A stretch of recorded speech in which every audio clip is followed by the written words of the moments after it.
They say to prioritize compatibility over chemistry, which is why we sometimes obsess over it. As relationships grow, you begin to consider the compatibility of deeper things, like your interests, goals, values, dreams. But these aren't the only factors that contribute to a successful relationship. Equally important and frequently ignored or overlooked in some cases is a couple's financial compatibility. But what exactly does this mean? Do you share with your partner? It's a great place to say good afternoon and welcome to another exciting episode of Perspectives here on Citizen FM 93.7 Abuja. I'm Rayo Omotoso. My friends call me Terry. I'm joined this afternoon by a phenomenal human being. I will tell you the story one day, not today because we're pressed for time, of how Wurola just came into my space and I've just been sitting on her Facebook page, and then Providence will make sure that she's on the show today. So Wurola is a financial advisor, passionate about family and finance, with over 8 years experience in the banking and finance industry. Good afternoon, Wura. Welcome to Perspectives. Good afternoon. Great and delighted to have you all the way from Ilorin. Wow. Okay, so that's not true. We need each other.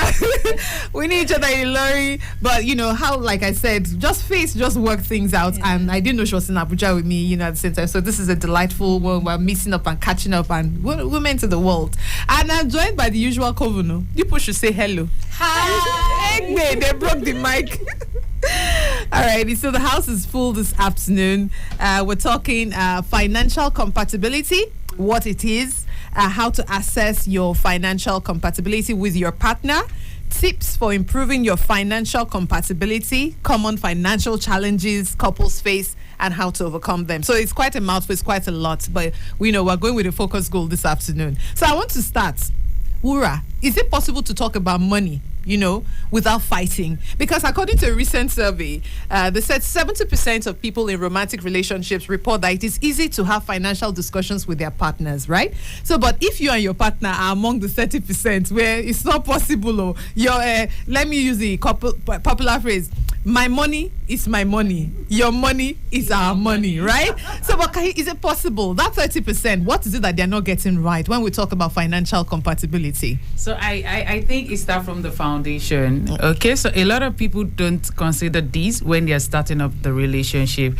So most times they get deeper before they start, talking about this financial compatibility or realizing whether they are compatible or not. And sometimes it might seem a bit late, to retrace some things. Steps, yes. So I think it starts from the beginning, beginning of the relationship. So by beginning, you mean that as we're looking, is he tall, dark, and handsome? Because women, our issues are as in. I think it's now that money is the forefront of the conversation now, because a lot of households have more women making money. They are bringing the bread, they are bringing the cheese. How do we say it now? As in, there is women that are carrying the homes more than the men, and it's suddenly looking as if we must have this conversation about money. But in the past, when it used to be like men with the breadwinners, women with the caregivers, right? I think that's the way they defined it. So it's not looking as if women they carry their shoulder up, because that's the general notion out there.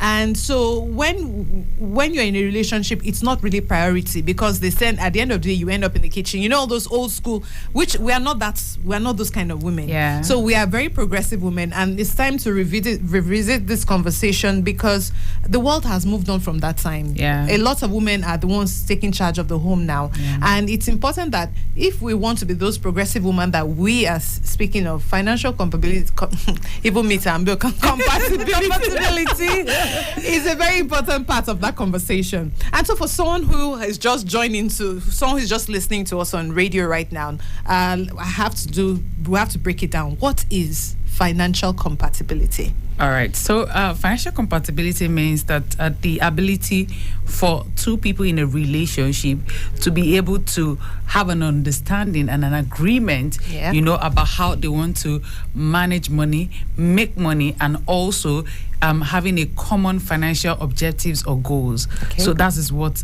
being financial compatibility is. And another thing is that I feel also that we don't know what to even talk about to start with in a relationship. So when a lady meets a guy, you're just focused about, is he tall, handsome, does he have a car, does he have these, and you know, there are some things that we don't look at or we don't ask questions about. So when we talk about money in relationship, we talk more about buy me this, spending and all, but the real gist of it, we really do not talk about it. Okay, so what are some of, okay, so I have this Gen Z people in front of me now. See, they're eagerly looking at you now, right? And you know, so for I'm using them because for some people they're already married right now, listening to us. We'll come to them in a bit. So let's start with the easy ones that they can easily fix right now. Okay. If you have a question for Wura, like, this is the best time, or you're not ready to ask anything. What is happening, ladies? I don't, because I threw you under the bus like that. No, it's not the throwing under the bus. Okay. It's like let me go further, then I'll have some. Okay, so all right, so that was too soon. Yes, okay, so all right, so let me go back to my what they call it now. That, you know, what I prepared for. So how do you assess financial compatibility with the partner? You are not married yet. This is just boy meets girl. How do you assess it? Is it that you are earning more or he's earning more? Okay, so what do we plan for? What does that mean? How do you assess the person that you are in a relationship with? How do you know that you're financially compatible? And is financial compatibility a deal breaker for some people? If the person is not meeting them does this mean that relationship won't go forward, or is it something that you can fix? Okay, so when you talk about financial compatibility, it's just you being able to align together. Okay, you know, align together in your values, in your goals, and in your habits. So it's not just about earning. Really, it's not about earning.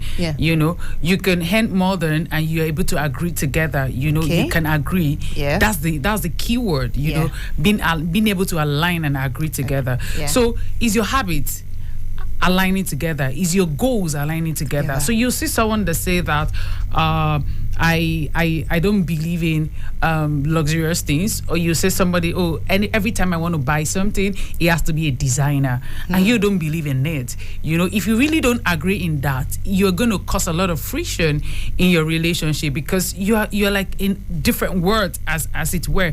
So it's about values, it's about goals, it's about habit, it's about belief system. Okay, so for Christians, you can say I believe in tithing, you don't believe in tithing. You know, and if tithing is a big deal to you, then you have to look for someone, you know, that you believe in the same thing.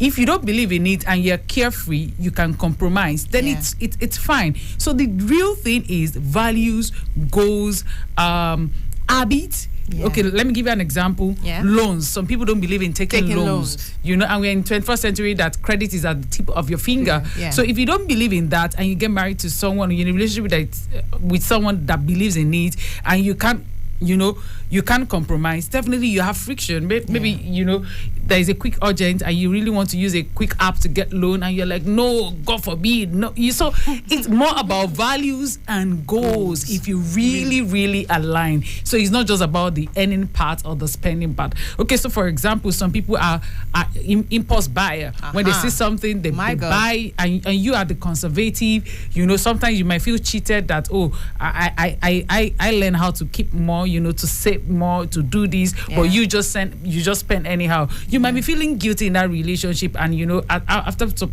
point in time, you feel maybe controlled, or you feel used because you don't spend the way the other person spends. Okay, for example, some people believes in vacation, you know, go twice in a year outside the trip. You don't mind if you want to, you can. So it's more about values, goals, you know, habit. Essentially, you aligning together, or you're believing in the same thing. So it is absolutely necessary for couples to have the conversation about money. It is. So as you're talking about chemistry, you see a demon chasing tongue speaking brother. Is this kabashing? Okay, it's not only kabashing. How much does he bring to the table, and how much are we? What's our plan? Are we buying our home in the first year that we've been married? Are we buying our first car? Or, you know, what are we doing? So those conversations are as important as, he has blue eyes, he has six packs, he has, and no, it's very important, because a lot of girls get into trouble. You know, they are comfortable right now, they can afford the lifestyle. Then you get into marriage, and the responsibilities in marriage are different from when you are single. And I know you mentioned on one of these episodes we're going to talk about planning for a baby. I mean, when it's one of the questions you're having conversation. Oh, we want to have 3 kids. Okay, how will you take care of those 3 kids? Financial compatibility is a very very important part of that conversation. Okay, so I want to go in a different tack. We found out that a couple, I don't want to do numbers here because the data is not accurate. But it said something about couples hiding things from each other. It's very common, among. So does that mean they don't understand financial compatibility, or like what you mentioned earlier on? They know that their spouse is not into this kind of things, and so they have to hide. Oh, I just bought the shoe. If he finds out, it will cause friction. You want to say something about that? No, I was just about to cite that it was giving an instance. I don't know if you've seen this movie, Crazy Rich Asians. I love it. So she will buy designer things Yes. and then go and hide them because she was afraid her husband's ego will be bruised. Yeah. That I have the money to afford so many things, and my husband, can't even afford a watch. Yeah, because the husband, that marriage was not balanced. It wasn't she's from a wealthy home and she married a regular guy. Yeah. So she felt the need to hide things from her husband. What do you suggest that kind of what side of what sort of compromise can that kind of couple come to? Okay, so there is not a straight rule to it. It depends on individuals in the relationship, on what you can accept or not, or what you can deal with or not. Okay. So for me, I wonder when people say that they have to hide things. I have a increment in my pay. I can't tell my spouse. I get this. I can't do this. Yeah. And the funnest part is that it's not just for the ladies alone. Sometimes the genders, it can be the guy that might be at the receiving end, and maybe I don't want this girl to know that I'm very wealthy. I bought property somewhere, but I don't want her to know. So, but I think of, okay, why do you not get married to someone you can be open to? Because essentially you're supposed to come together and work as a team. That's the essence of marriage itself. To also, when you're working together as a team, I think it should encompass everything about your life and also your finances. So if you know that you can't deal with, okay, so I have instances of ladies who say that he wants to control me, and the truth is that you will see sign of some of these things in why you're dealing with them, if they want to take control, if they have issues with you earning more. So if you see that this thing is a deal breaker for you, like you can't do, then I think you should check out. Rather than stressing yourself. No, but it's very true. So I think that you should check out. Let me use the word jackpot. It's the truth. Okay, sorry, Mona, you want to say something? The thing of women, I will say women, because I'm guilty it's not like I feel like the person is going to control me. But I don't know if it's only because my friend is guilty of this. So I felt like a lot of women are guilty of it. Okay, just like having money, but telling your partner that no, you don't have, like you slash it into half. You ask for $70,000, you say you have only 20. Exactly. I do that a lot. Okay, so another thing you have to come to realize is that the way we relate with money is being traced back with the way we grew up. We're raised. So sometimes go and ask yourself as an individual, why do I do what I do? Is it that you see, okay, there's a particular movie I saw, it was a Nigerian movie, just a clip, and the guy had issues, with work and all, so he could not, foot the bill and all, and the lady has the money, and he did not support the guy.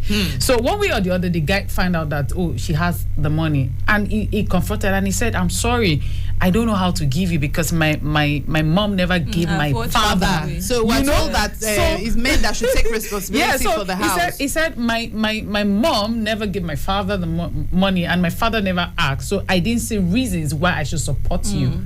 That is, if you look at it, she's that's her own belief. So sometimes try to ask people, how did they grow up with money? That's true. You understand how you grew up with money, your experience with money while you're growing up with your parents, what you see them do. Yeah, that's true. You understand what you see them do, you are going to. So I tell parents when I teach parenting, money, I tell you that, see, whatever you're doing, whether unconsciously or consciously, your children is are watching. It's not just about what you tell them they are going to pick some things that they themselves does not even know. Yeah. So if you sit and analyze what you do and how you do it, you can trace back. You will be able to say, Daddy does this. Okay, Mommy does this. That's so I feel like as a human, you're still supposed to have your secret money. Nobody knows so I think we should go back to what is informing that. Yeah. Why do you feel the need to hide your stash? Yeah. So why do you need? So there are some things that we need to deal with because it's childhood. So I'm and guilty of it as well. So maybe it's time to have the conversation, really, because I do that as well. So why? Okay, so why the do you do that? Okay, so let me explain my own instance. Let's say I have 3 bank accounts. Okay. The central account is our project account, right? You have your own accounts, and then you have your business account. Then we have our normal purse. Okay, this is for lights, this is for water, this is for whatever all the bills, utility bills in the house. So, but me, I have my own one in the Coro. That's it's emergency funds. That anything can happen. That and it's not as if you are not aware of it. It's there, but you just don't know how much is inside. Do you get? So we both have that kind of account, and it's not as if we're keeping money from each other. I know how much he earns, he knows how much I earn. So, but the thing is, there's just this emergency fund. In fact, sometimes he will surprise me. Oh, we have a project to do something. I say, how are we going to do this? You just tell me I have paid it. You understand? Okay, so this job came in and this job came in. I was able to add up. I said, okay, how much do I need to contribute? So, like you said, behavior. I think I'm not a hoarder when it comes to money, and I'm not a spender either. But I'm an impulsive buyer. You understand? I will write market list. I will still get to the market and go and use the money for something else. And I ask me that, okay, but this was not on your list when you went out of the house. So, but I still feel the need that account is there. We both know it's there. But we don't. I won't tell you how much necessarily is in it. It's not that I'm being dishonest. I just, in case something happens, let me just be able to save the day. That's how So that's what I feel. So I feel like this narration is quite different from you want to hide. Exactly. Yeah. So for me, when I'm teaching couples that are about to get married on how to hold your finance, I will definitely tell you, I support you having a joint account, but also have your own separate account. So let me give you an example the way I grew up in my home. So my father and my mother, they don't have joint accounts, but they are open to their expenses. It's not as if they don't have extra money, but if you have to do something, this is what I have. So my mom can collect her salary, she will go out. By the time she comes back, she will list everything. She will make sure that the money balanced, to the point of 5 naira. I remember what did I use 5 naira to buy? This money is not balanced. So that's why you picked it. And look at, and it's not as if my dad is going to say anything about it or not, but that is just her. She just want to know that I make. So if you are hiding, why are you hiding? So that our narration is not about hiding. It's just about if something comes out, she's going to come out and say, I have it. So it's different. But if you are hiding, like you don't want people to declare. That means them check it out. There have to be a reason why while growing up that informed that decision. My parents not hiding. It's just the way she described it, just keeping it there just in case of, you may know that I have somewhere I'm saving up, but I will never tell you the amount I'm saving. And even money in my account, I may tell you that if I have 10K, I'll tell you I have 5K inside my account. I don't want you to know the whole. So can you trace it back? What informs that? Is it lack of security? At times, yes, at times security. Or fear? I feel like if it's not everything that I'm supposed to ask someone. So my so let me break it down. Aside money, that means that you're a secretive person. There are things you don't also want to say about you. But isn't marriage an open relationship? It's not though. It's not. No, I'm not. Because they ask you this to that. Is it everything you must tell your spouse about? Yes, it's not everything you tell your spouse about. But now I'm talking about finances now. Yes. Okay, the way my own family runs is so similar to the way her parents actually run. Because my parents have books. Books, as in books that they balance out. So my dad will come back and be like, sweetie, that 20,000 naira. She'll be like, okay, this is what we use it for. This is what we do it for. You can be in the car with my mom. Mom will be like, bring out my phone, enter my notes app, start writing. We use 5,000 for this. We use 1,000 for this. We use even 5 naira. This is what I used it to do. So like in our house, if you want anything, my dad will tell you, go and meet financial secretary. That's what he calls her. So if you want anything, you have to go and meet my mother. So I feel like the way they have built their own relationship is there is no hiding. Anything that is happening on your end, I should be aware. Not because they even have joint accounts. I don't think my parents have any. They don't have any joint accounts. But they're like, just let me be accountable to you, so that anywhere that I go now, if they say your husband came and lended money from us, so there's a loan, two of us can sort it out together, because there are a lot of cases where you have a marriage and they just come out of nowhere and they start packing, they take your house, they take everything, and then your wife is asking you, where did this come from? You didn't tell me about this. I feel like when it comes to finances, you should actually be open. Because you want to keep something to the side. In fact, in our family, we call it the Dead Sea account. We don't know how much is inside. Nobody has an ATM account to it. Anytime you need money, you go there. But still, they are aware that there's something like that. So that for me, so that's very open conversation. So, but it's not very common in Nigeria. So I don't know, how can we make this more popular, because not many homes are this open to have this conversation. And it shows, actually. It shows, like my aunt raised me, and they used to call her Ruth Abokoku. You know what that means? Okay, so Ruth in the Bible now. She's the one that said she will follow her husband to the ends of Ruth now that in Moab. I know. So in Yoruba land, any woman that my auntie, as she's earning her salary, she gives it to her husband. Yes. So tell me, which account do we want to put that one in? Do you understand? So it's what he gives her back. That's what she uses to take care of the family. So she raised me like that, and so but I do not give I don't need to declare my what they call it like that. Do you understand? So, but money, we're not raised in a family where we hoard money. So I picked some of that.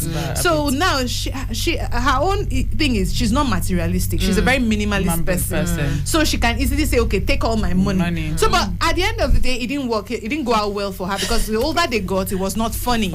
She has to depend on the man for a lot of things. Sorry, Muna is distracting me. What did she say? She's every single time you tell she's not minimalistic. She's not. Like Muna is like, it can never be me. It can never be. All right, 38 minutes. See you. Play. We're spending about 30 minutes. You're listening to Perspectives here on Citizen FM 93.7 Abuja. Today we're talking about financial compatibility in relationships, and our guest is Wurola Ogunzite. She's a financial advisor, very passionate about family and finance. It's time to change the rules. The things that were not so popular back in the day has come to stay now. If you'd like to be part of this conversation, by all means, you can send us a message by WhatsApp on 0818 22 22 205 or 0818 22 22 206. We're looking forward to your calls. We keep saying this every day on this show. Women don't call on radio. And so, women don't call on radio shows. They don't contribute. Politics, health, you will not see women talk about it. So this is a great place to take a break. When we come back, we're going to talk about some of the tips, tips about improving financial compatibility, not just our finances. Because it looks to me a lot like you have to work on yourself first. Yes. Before you, so I want us to look at that. Those behavioral patterns, if you don't unlearn so many things, you go into a relationship, it's definitely going to, so just give us a few minutes. We'll be right back after this break. This call to prayer is sponsored by the Nigeria Supreme Council for Islamic Affairs. Allahu Akbar, Allahu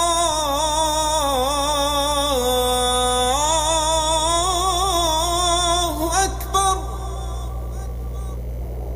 Ashhadu an la ilaha illa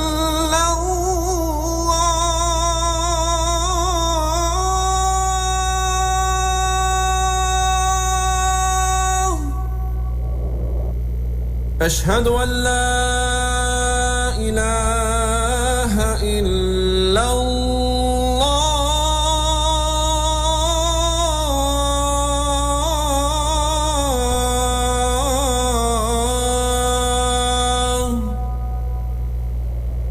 أشهد أن محمدًا رسول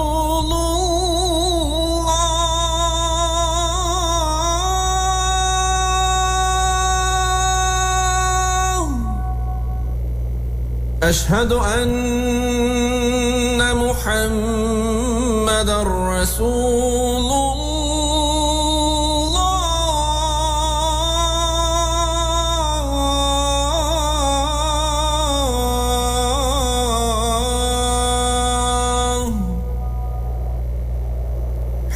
حي على الصلاة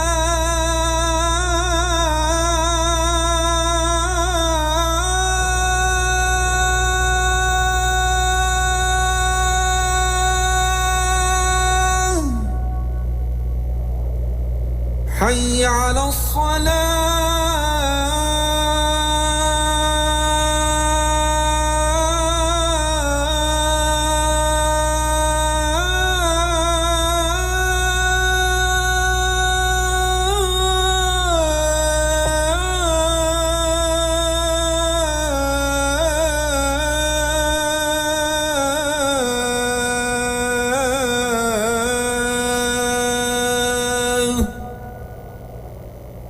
حي على الفلاح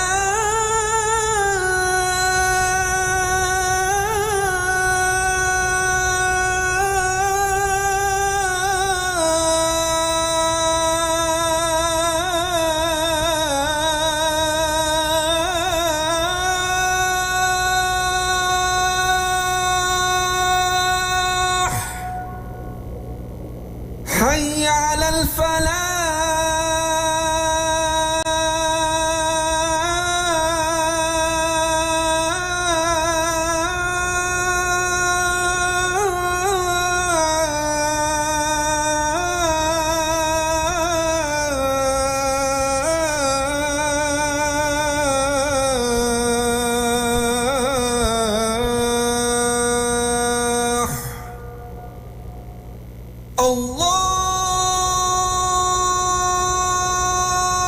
الله أكبر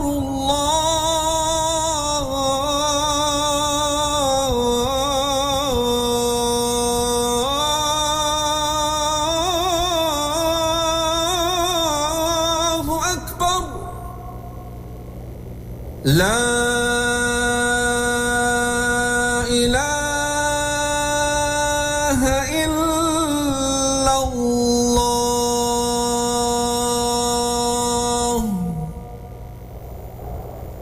We teach girls shame. Close your legs, cover yourself. We make them feel as though by being born female, they're already guilty of something. So I think right now we have the chance to be heard, and that's why we're doing it.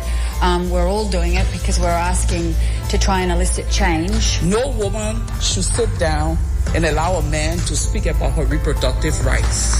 But it is about opening spaces for other women and not to be seen as token, and that because I'm a woman, I'm only speaking about women at the table. No, I'm speaking about side of the table that is empty and that women have to be there. So I want us to leave this world better than we found it.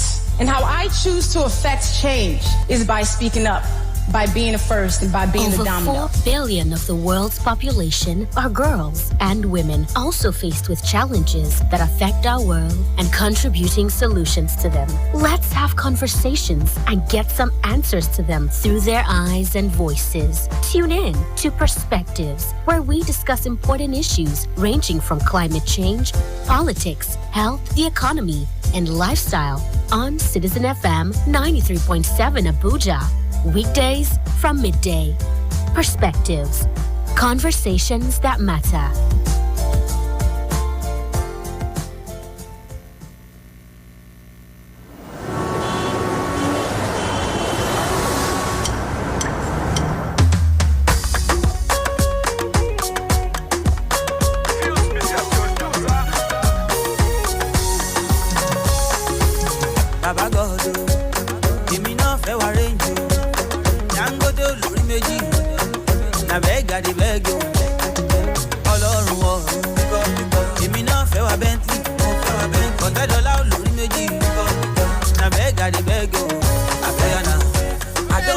Let's carry this conversation to the place where you don't want to talk about it on air. Yeah, okay, fine. I'm just saying that. Welcome back. Yes. That I used to have before. No, because for me, let me not lie. A lot of music in Nigeria feels like a copy and paste kind of thing. Someone came with a new style. This was a style that I wasn't really, used to. Especially because, like you say all the time, I'm Gen Z. So I grew up with a lot of, new kind of music. Yeah. He brought something that I wasn't hearing that was very popular, because there was P Square, there were so many people, and then he just came with this kind of thing, and then he just changed it all of a sudden. Storytelling. And then he has storytelling. becomes somebody else, and I'm sad to say, but I don't listen to him again. Theo Tequila, are you hearing? She's not feeling you at all. I'm not feeling you anymore. Sorry. Alrighty, welcome back. That conversation was about Adekunle Gold. I'm playing Pick Up. This was a big hit in 2016 or thereabouts, and everybody was like, "Oh, Dangote no get to head." Me self, I did hear about Bago. Please pick up the phone line. So welcome back. You're listening to Perspectives, and this afternoon we're talking about financial compatibility, and we've concluded, or we've agreed, that it is a very important conversation to have. Apart from tall, dark, and handsome, oh, she's a baby man. What's that word now? She's a mommy's girl. She's a good girl. Apart from that, how does she balance finances? What is her view about money? Is she a hoarder? Is she a giver? Is she a spender?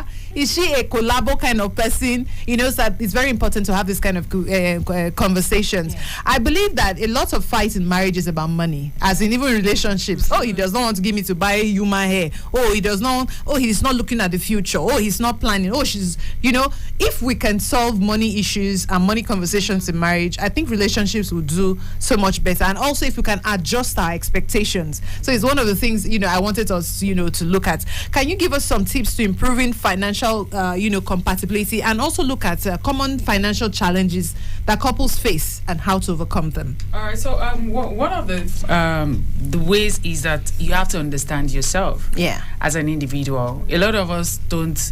Yes, you just come by with money. You know, you just spend money or whatever. You work and you spend money. Yeah. But you've not really you've not taken cognizance of who you are as regards money. So as an individual, you have to do a self-evaluation. Who am I? Am I a spender? What inspire me, or what, you know, was my goal?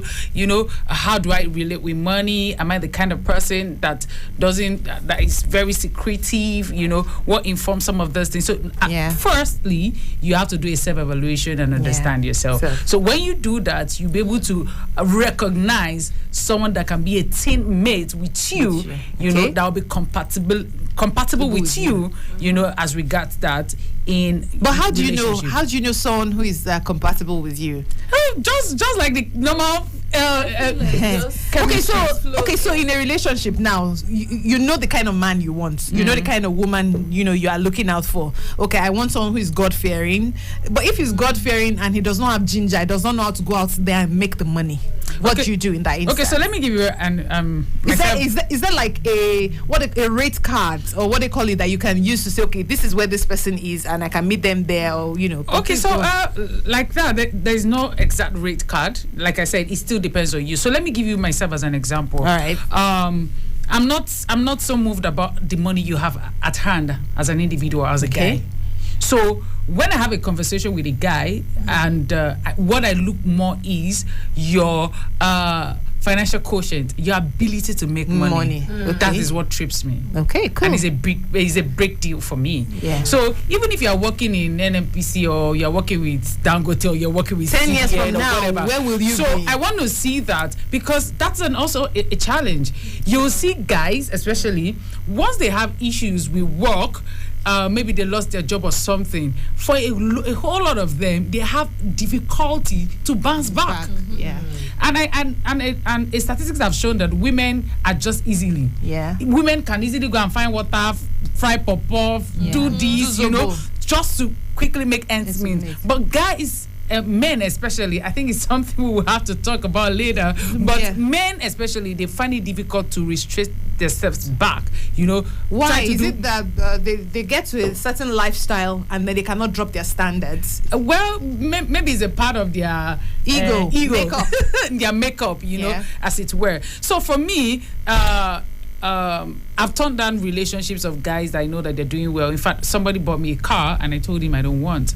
Not because, yes. Did you hear it? Did you hear it? Because he felt that I was still at school, you know, he's doing pretty well. He bought a car, was like, I'm going to give you this car, we're all out, And I told him no, because what I was looking for, it was beyond the immediate, you know, of what you're earning right now, or you have a car right now, you're living in a big space right now. If you were in a hall, you hear a pin drop right now. The girl girls are silent everywhere they are. So for me, I want to look beyond that you're heading well right now, you're doing good. Do you have investment? What's your ideology about investment? Do you know how to plan for the future? What are your goals? You know, what you're doing now, how can we translate it to something? What are your dreams? You know, so if we are not balancing in that aspect, for me as an individual, is a no for me. And for somebody, once you have somebody that can take care of them little, they're fine. So it still boils down to you as an individual of what you want and, you know, the future you're looking at. So it goes back to what you said. I interrupted you where you know, before we went on the break, about knowing yourself. And so what are how can you what's that word now, how can you be a better keeper of money for yourself before you bring a partner in, or before you go into a relationship, for someone who is not in a relationship right now, or who has been, you know, okay, so let me describe. A lot of us have been paying bills since we're in university. Once you're in university, you become independent. You no longer kind of depend on your parents for a lot of things. And so you have to pay for simple things, bed space in university, maybe not necessarily your books, because your parents have got that covered. But you have to think of rent. When you've left university, you're paying your rent yourself, especially if you don't live with your parents in the same city. You know, so a lot of us become financially independent due to life circumstances, right? Yeah. So what are some of the things that, you know, we can do to set ourselves on the right track? Okay, so the first thing, like I said, is evaluate yourself. Yeah. So it's just like a patient. If you don't know what is wrong with you, the doctor does not know what to diagnose for you. Absolutely. So if you don't know what is wrong with you, you don't even know what to work on or to be better with. So you understand? Comes back to that. Are you a spender? Are you a hoarder? So if you know that, okay, for me, I spend a lot. You know, you have to start looking at, okay, so what triggers my spending? So if it's some set of friends, maybe you have to cut them down or something. Good. If it's mood, some people is mood. When they are feeling kind of mood, you know, they just want to spend. You know, it's a mood spending. I know that feeling. You know, a mood spending thing. Yeah. So you have to now think, okay, so how do I correct that? When I'm in this mood, it doesn't have to boil down to, you know, spending. You know, so if you just save and you think that you don't invest, I just save. Yes, I'm good with saving money, but at the end of the day, I don't have nothing to show for it. Then you start setting goals. You know that, okay, I have to start having goals. So for me as an individual, I remember when I started working, I noticed that, okay, it wasn't much, but at the end of the day, I still struggle. And I think 2016, I started doing budgeting. I have a book for my finance. So we do a checklist every month. Okay. So what I do at that point in time, I said, okay, even if I don't have extra, at least I should not have issues with food, transportation, the little things that can take me before the next paycheck. So I started doing what? I started doing budgeting. I started writing it down. So before the payday, I know how much I need for my data. So once I exhaust it for the month, that is it. We have to wait for the next month. Okay, so that's practical. So when I started doing that, I noticed that, okay, I don't have to beg or look out for people. You know, I started removing part of my my salary towards my rent. So by the time my rent is due, I just have a little money to add up to it. You know, it won't be as if I'm waiting for the whole thing. So I started doing that, and I started getting better with money. So firstly, diagnose who you are. You know, then you now make a checklist. Yeah, checklist. Ask for advice. Yeah. You know, read books. Ask for advice. Another thing I noticed also that we don't read books on finance. Yeah. See, I'm shrinking. We don't read books on finance. Pastor Kwadju mentioned one book, something about something not church finance, something finance. This was 2 years ago. I downloaded the book. It's looking at me in my book.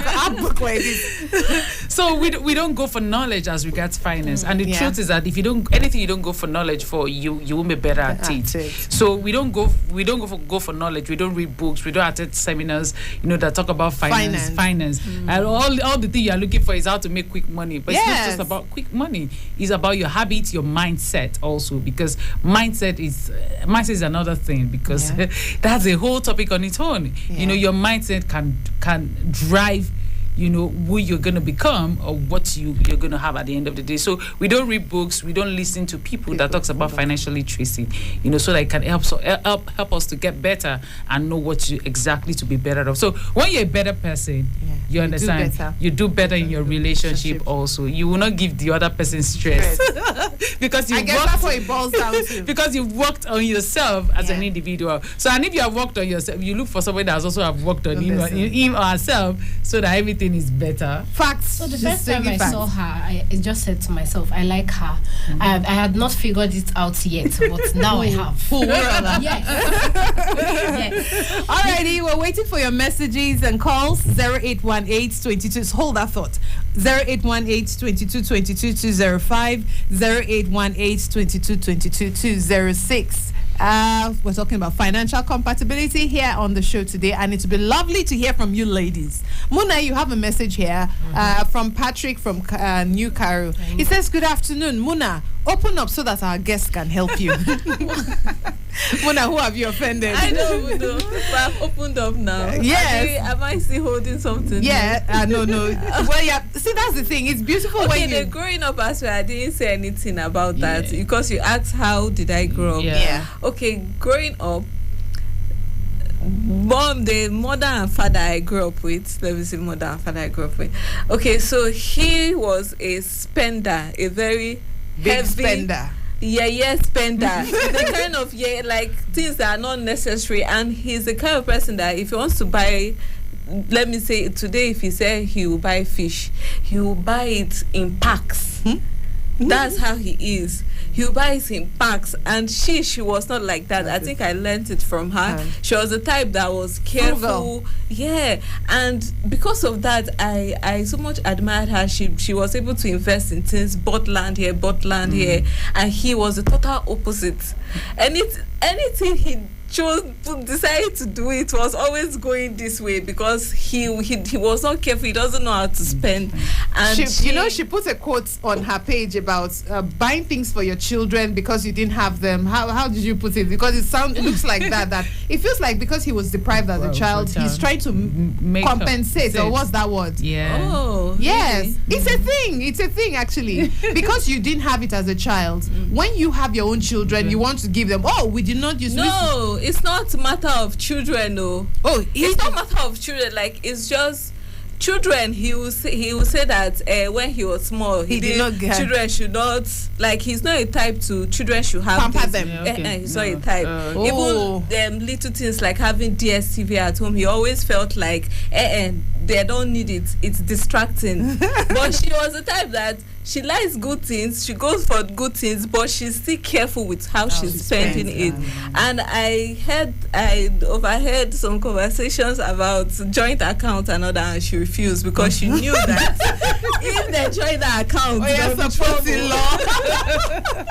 so she had her own person, she had her money that she used for her stuffs, and he won't, like, she doesn't have to start talking from morning to tomorrow that I need to do this, I need to do this. She just had her money. And I liked it. I want to have my money. Exactly. With you. I like little things that I can do. It's good to have your own money. It's very, very, very good. So hold that thought, people. It's 1:00 and it's time for news at the top of the hour. In the meantime, this conversation is too hot to let pass.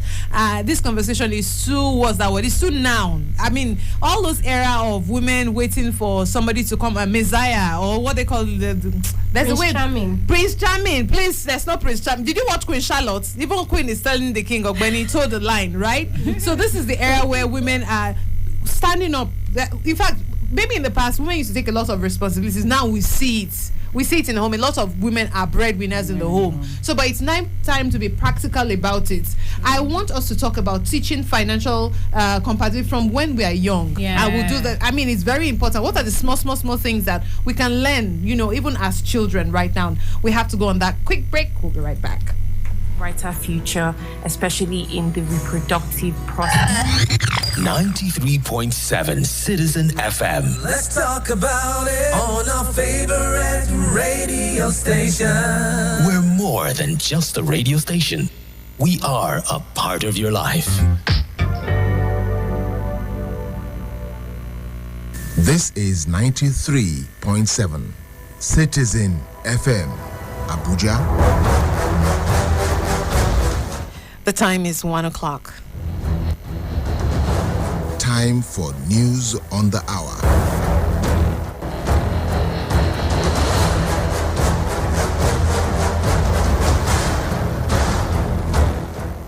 Good afternoon. Thanks for staying with us here on Citizen FM 93.7 Abuja. This is the news on the hour. The Supreme Court has adjourned until May 26 to deliver judgment in a case by PDP seeking the disqualification of President-elect Bola Tinubu and Kassim Shettima, the Vice President-elect.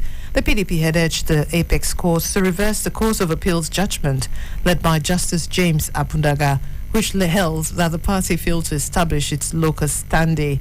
This party, in the suit filed on July 28, 2022, claims that Shettima's nomination as Tinubu's running mate is a breach of the provisions of sections 21(9), subsection 1, 33, 35, and 84, subsection 1 and 2 of the Electoral Act 2022.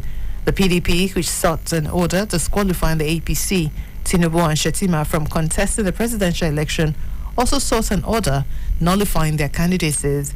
However, Yang Ekwo, the trial judge at the Court of Appeal, dismissed the suit on the grounds that the PDP lacks the locus standi to institute the suit.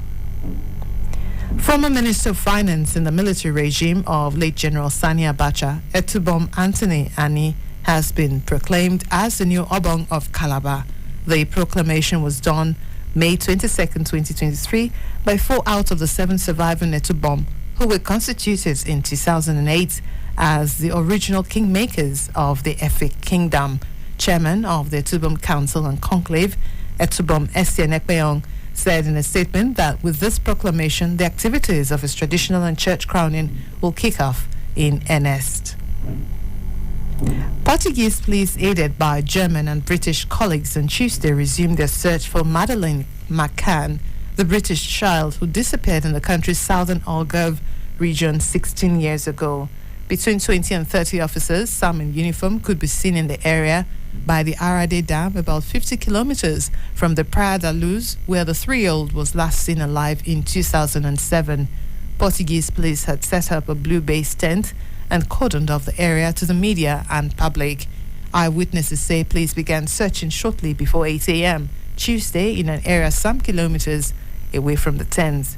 More than a dozen cars and police vans can be seen arriving at the scene, and Portuguese detectives issued a statement saying the search has been resumed at the request of German authorities and with the help from British officials.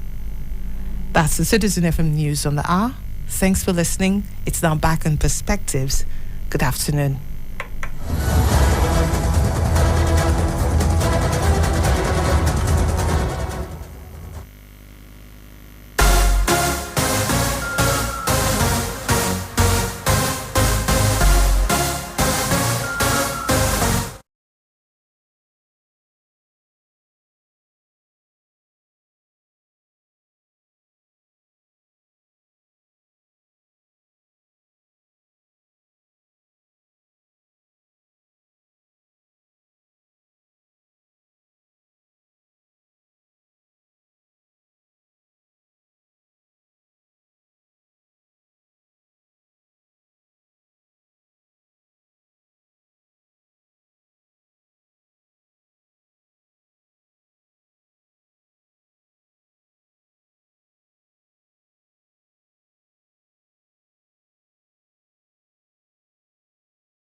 9797 or send us a message via WhatsApp on 0818 22 22 205.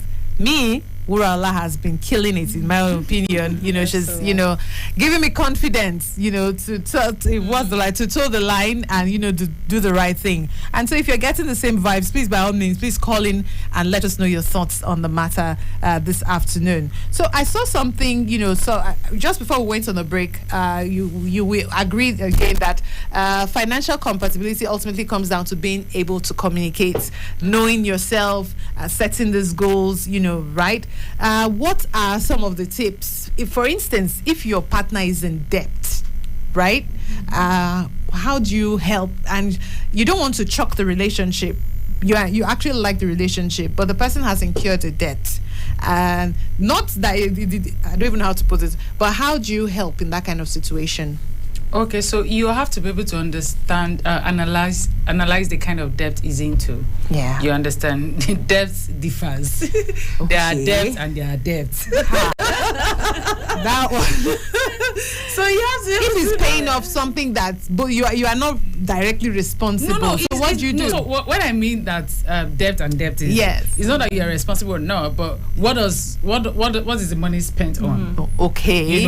There is a different that, okay, maybe there was a contract or there was a job or there was a business, he has to borrow and do it. Yes. Or there's another thing that he was borrowing, to offset the lifestyle. Yeah. So you have to understand which kind of debt you are into first, because if it's the other world, he's just he's just a spender, and he's using it to fund his lifestyle. Then you have to really, really seek for advice.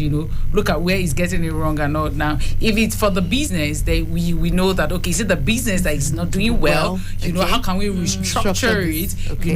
Restructure the debt and see how you could be paying gradually. So that over a period of time, you give it a goal. Maybe let's say in a year, if I'm consistently paying this social amount of money, I'll get out of it. And how can I improve my business? In such a way that you'll be able to pay back the debt. So you have to understand: is it debt or debt?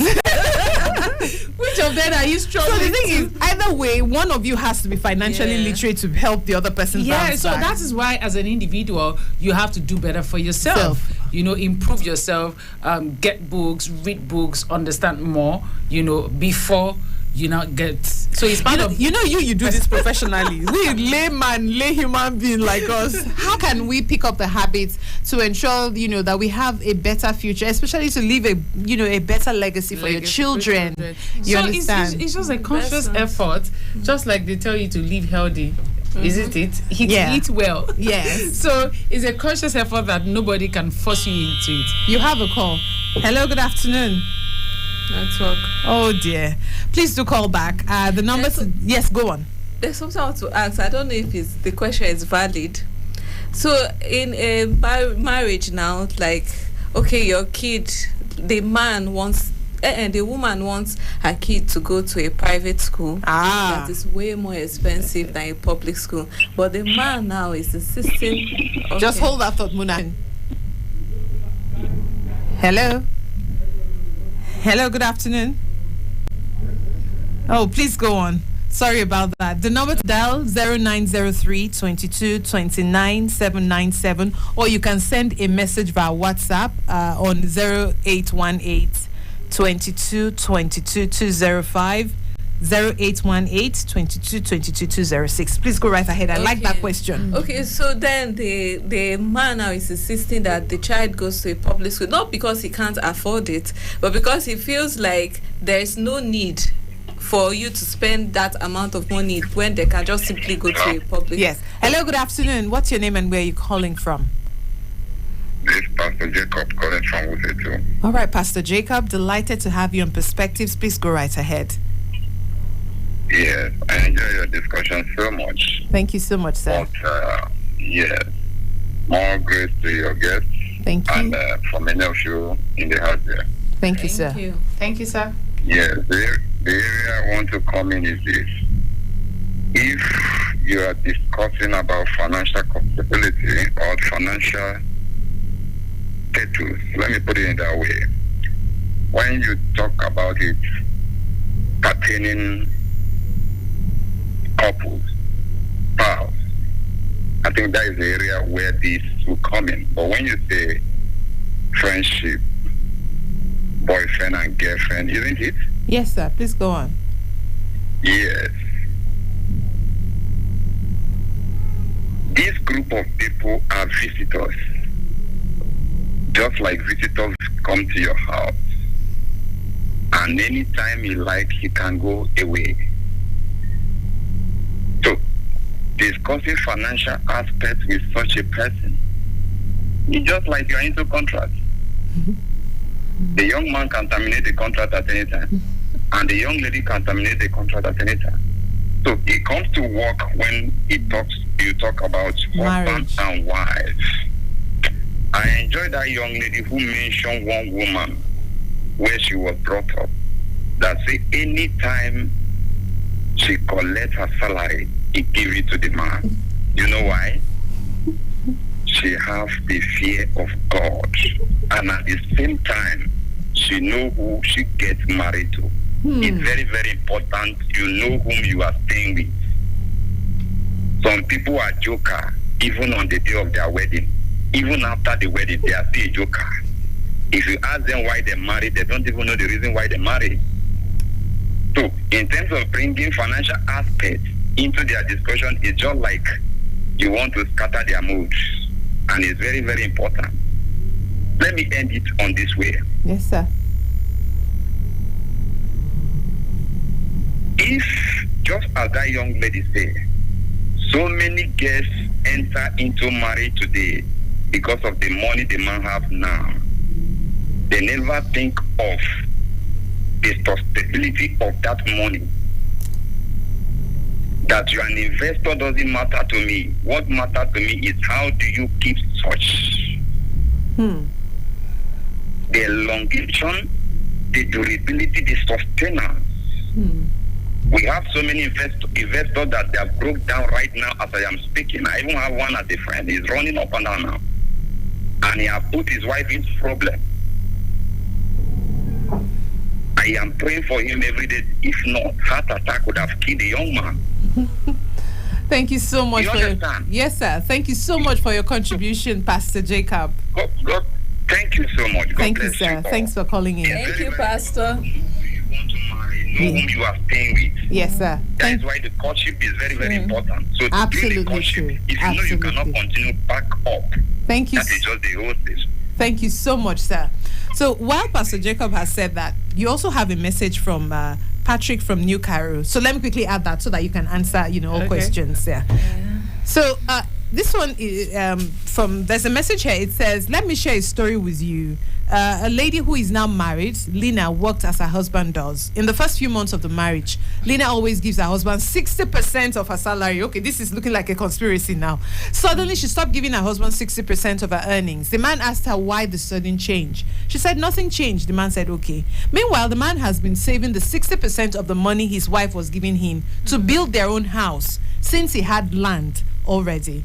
The building project was on and has gotten to a roofing level. The man decided to take his wife to the building site. The problem now is that the woman wants her husband to sell the house with the excuse that she does not like the location. She even told him that if he refused to sell the building and finish the building, that she's not going to move to the house with him. She threatened to divorce her husband because she does not like the location where the house is located.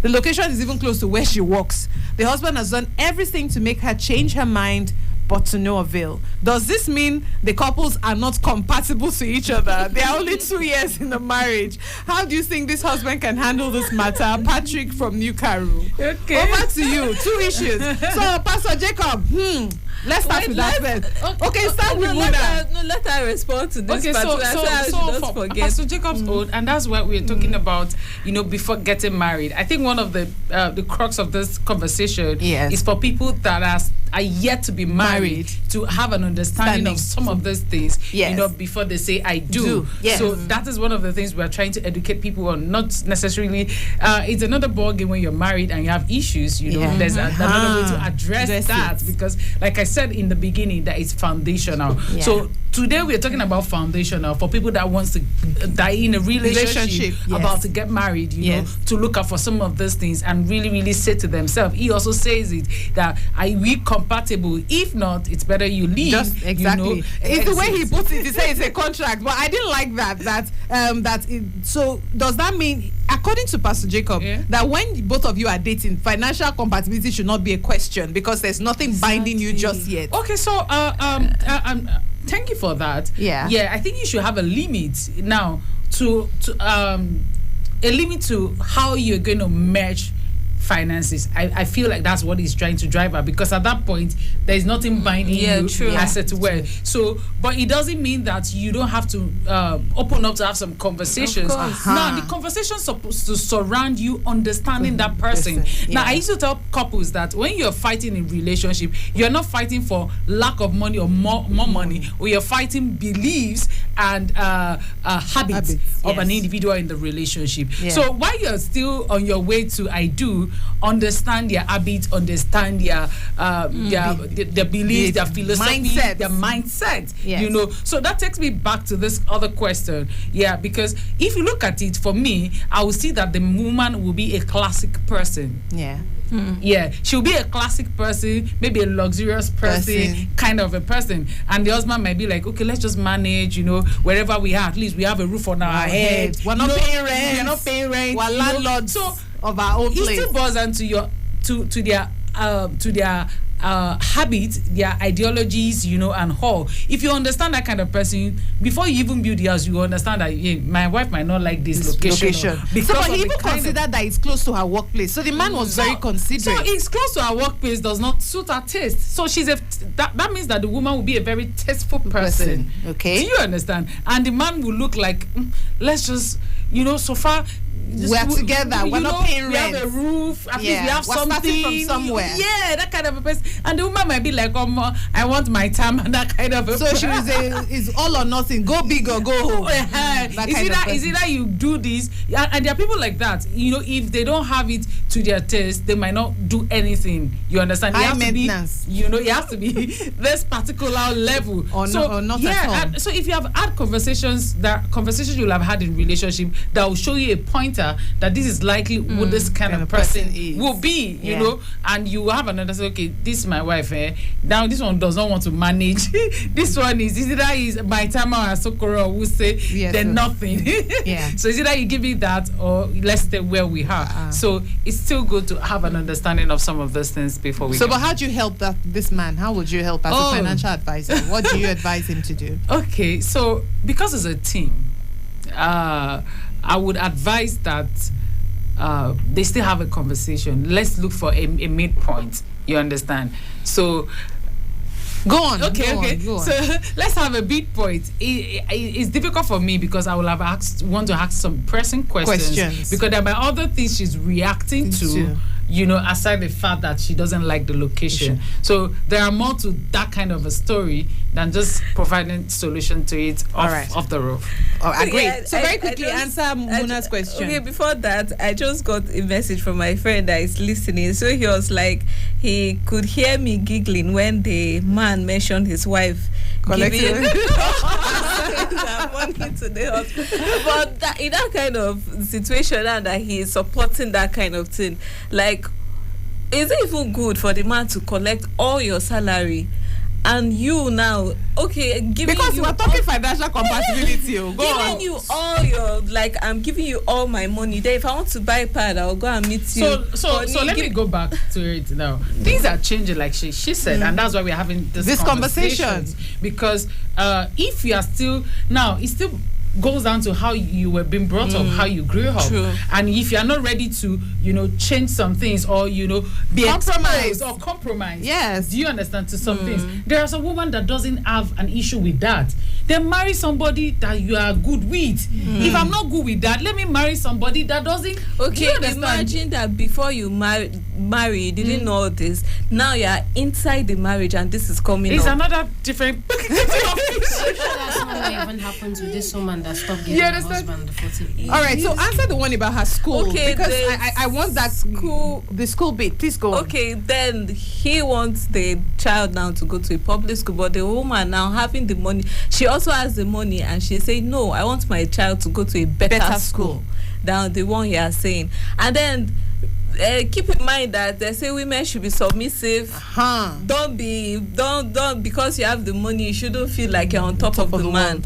But in this situation, and then she goes ahead, and then he said, okay, if you insist that this is what you want, but that insisting is not like agreement, though. It's like trouble. Since you feel like you have the money now, yeah, do it. And then the woman goes ahead to pay for the fees, but it's still issued. Like in that kind of situation, I don't even know how to put it as a question. Okay, so let me share my own with you. While I was growing up, there was a time in Oyo State, there was a very long strike. I think it was 6 months or thereabout. Yeah. And about that time, my mom was like, okay, let's change Wura school to a better school, and I'm the only child, so meaning that even the little they have, they should be able to fund it. And I remember I was young, I think I was 10 or 11. I remember that it caused a little misunderstanding with between my parents. My father was like, why this is this school, let us stay. My mom was like, she's the only one, so why can't we spend what we have on her and give her a good education? I wouldn't know how they sorted it out, but at the end of the day, I knew that they changed my school from a public school to a private school, which I now finished. Now going back to that, so it's about compromising. Do you understand? And also, I'm thinking I'm going to do a post about that a school is expensive does not mean that they give value. True. So you have to also put that. A lot of people, I've seen a lot of parents dump children in schools because they're expensive, and really they are not giving value. So, and sometimes people dump children to school because of proximity, and they are not giving value. So it's not about proximity, it's not about how expensive it is that they're giving value. So she has to settle that. So if the husband is saying, so why is the husband saying it? Is it that can we divert this money? No, I'm coming. I'm just looking at different. I'm just looking at different angles. Okay, can we divert this money to do another project? Whereby maybe one of us, we can get an extra teacher that can teach them, and make up for whatever we think that is lacking, or there's a particular goal they are trying to achieve, and others say, for now, can we hold on? Can we finish this project? So there are a lot of. That's why I say, see, in marriage and finance, there are a lot of things that are surrounding decisions individuals are making beyond what we are just seeing, or what they are telling us. Or else you deep down, that's when the crux of some of this, conversation. So, but for me, for that kind of a family, can you get to a midpoint, in such a way that something that is not too expensive and is not lower, and sometimes women, how do we present our case? Yes, how do you present your case? Because you have more money and you feel like you can fund it, how do you present your case to your husband? Because the truth is, you're supposed to work together as a team. And you're also given the regard being the head of the house. So how did you present your case? Even though that you have the finances and you feel that that's the best way, there are ways you present your case, in such a way that he also will be able to agree with you at the end of the day. Yeah, so I hope that answers the questions all around. We got a call earlier on, but please do call back. We have time for just one more call, and we'll call it a wrap today. 0903 22 29 797 0818 22 22 205. That's the number to send us a message on WhatsApp. We're doing last words here now. We've talked about behavior. We've talked about what's our compatibility. Are you a spender? Are you a akagum? Because we're not talking about those kind of people. So then we've talked about honesty. Be on the same page with yourself. And we've talked about the future, really. Because the ultimate goal is that what's the plan for the married? What do you want to do? You want to invest in something? So we're doing last words now, Wura. wrapping up today, you want to tell us any, small ojoro that we can do? Okay, all right. Wrapping it up today is have an honest conversation before you say I do. Okay. Don't just be carried away, with the physical thing. Yeah. There are more to it you need to consider before saying I do.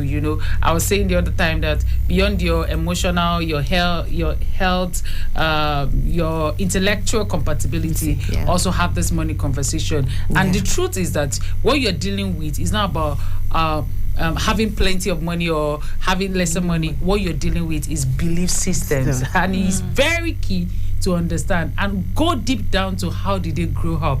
Giving you their childhood experiences, will help you to have a better idea or better picture of how they grew up and most likely how they react to some of those things, by the time you're in marriage. There are things that you will not know until you get to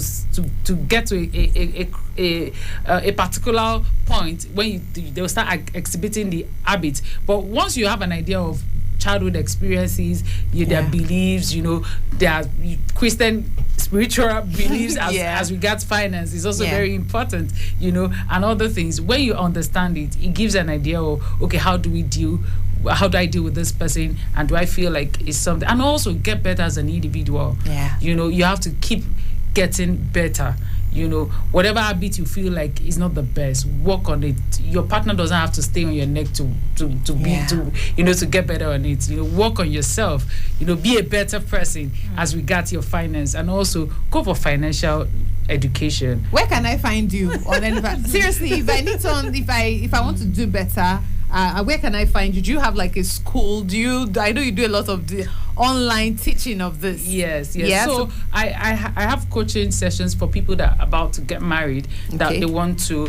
I've run a series of counseling for them, and it's very, very, very insightful. They give me amazing feedback because there are questions I prompt them to ask themselves, and they're amazed about what the other person, is thinking. I have a young couple that registered for my coaching, and by the time I was having session with them, the guy realized that the lady has some interesting expectations from him, and he feels like, oh, this is a Christian girl, she might not think that way. He feels like he's a Christian girl, so he might not feel that way, and he was shocked that it was something they have to go back and talk about, because it was like, wow, so you have this expectation from me. People have amazing expectations. So I run some of those teachings, and you can find me on Instagram at Meet with Wurola. I'm always available. I'm just a DM away. You called it very fast. Meet with Wurola. Meet with Wurola. Or you can just search Wurola Ogundekpe on Instagram, on Facebook, LinkedIn, and other social media. I am happy to announce that every fortnightly we will bring Wurola to come and give us financial. So this is the drum roll. Thank you so much, ladies. It was an exciting time today. I don't have any other thing to add, because even me, I'm a student today. So let's make today tomorrow for another exciting time on Perspectives. In the meantime, have yourselves an amazing, fantastic rest of the day. Give me love, oh. Girl, give me love, oh.